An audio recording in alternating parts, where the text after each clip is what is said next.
Evening sunlight stretched thin across the quiet neighborhood, settling in soft amber layers over cracked sidewalks and rust-stained mailboxes. A warm breeze rustled through the hedges, carrying the scent of grilled corn and dust. It was the kind of late afternoon where everything felt slow, until it suddenly didn't. A small boy in a faded red t-shirt stumbled down the narrow street, one hand dragging along a chipped brick wall for balance. His breaths came short and uneven, like they were trying to escape faster than he could release them. His eyes wide, frightened, and shimmering with fresh tears kept darting behind him. That was when the engines rumbled. 3 motorcycles turned the corner, their headlights flickering to life in the gold of dusk. Chrome caught the sunlight as the bikes rolled closer, steady and controlled, not aggressive, just present. The neighborhood fell into a hush. A window curtain fluttered. A screen door creaked open slightly. People watched. People wondered. But the boy didn't look at the crowd or the curious eyes. He ran straight toward the riders. He didn't even notice the largest biker stepping off his matte black Harley.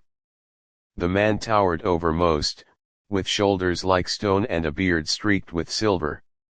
Tattoos wrapped his arms, not in harsh shapes but in slow, winding patterns, names, dates, pieces of lives he never hid. The boy crashed into him, tiny hands gripping the rough denim of his vest. "He hit my grandma," the child cried, voice trembling so sharply it felt like something breaking in the air. "Please, someone help."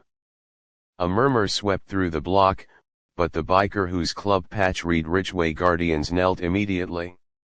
His gloved hand rested gently on the boy's back, as if afraid the child might crumble beneath the weight of his own fear. "Who hit her, kid?" he asked, voice low and steady, like a calm current beneath a storm. The boy pointed with a shaking finger toward a small, run-down house at the end of the street. Its paint peeled in long strips. A single dim porch light flickered like it was fighting off the coming night. The front door hung crooked on its hinges. "He's still inside," the boy whispered. Something shifted in the biker's expression, not anger, not rage, something quieter. Something older. A memory, maybe, or a lesson once carved into him by a past he rarely spoke of. He rose slowly, nodding to the other 2 riders. No words were needed. Their boots hit the pavement in unison as they walked with him toward the crooked porch. Neighbors held their breath. Inside the house, a muffled cry sounded, thin, pained, almost swallowed by the walls. The door swung open with barely a touch. The living room was small and dim. A frail elderly woman lay slumped on the floor beside a toppled wooden chair. A bruised man mid-40s, eyes wild from alcohol or anger or both, stood over her, still shouting words that tangled into nothing. The moment the man turned and saw the bikers, his voice died. He took one step back. Then another. The Guardians didn't move closer. They didn't raise their hands. They didn't need to. The silver-bearded biker spoke quietly, "It ends now."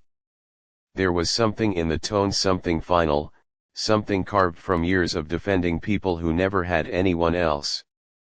It wasn't a threat. It was truth. The man sank to the floor, shoulders caving in on themselves. A wave of resignation or shame crossed his face. The other bikers stayed near the doorway, blocking any path of escape. Out on the porch, the boy stood clutching the railing, eyes wide with worry, until he saw the gentle motion of his grandmother being helped into a chair by the silver-bearded biker. Her fragile fingers curled around his arm with surprising strength. "You came," she whispered to him. He paused. No one should be afraid in their own home. Her eyes glistened, full of gratitude that didn't need to become words.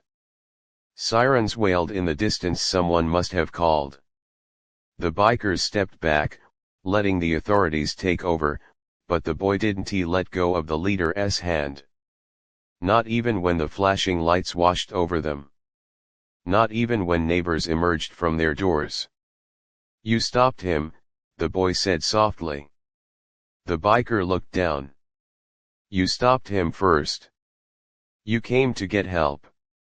The child's chin wobbled before a small, relieved smile appeared. The kind that arrives only after fear has finally loosened its grip. As the police led the man away, the street returned to its gentle evening quiet. The sky deepened into a velvet blue. The scent of grilled corn drifted again. Life resumed, but not quite the same. Before leaving, the biker crouched one last time. "If you ever feel scared again," he told the boy, tapping 2 fingers gently against the boy's small fist, "look for the sound of engines. We're never far." The boy nodded, believing every word.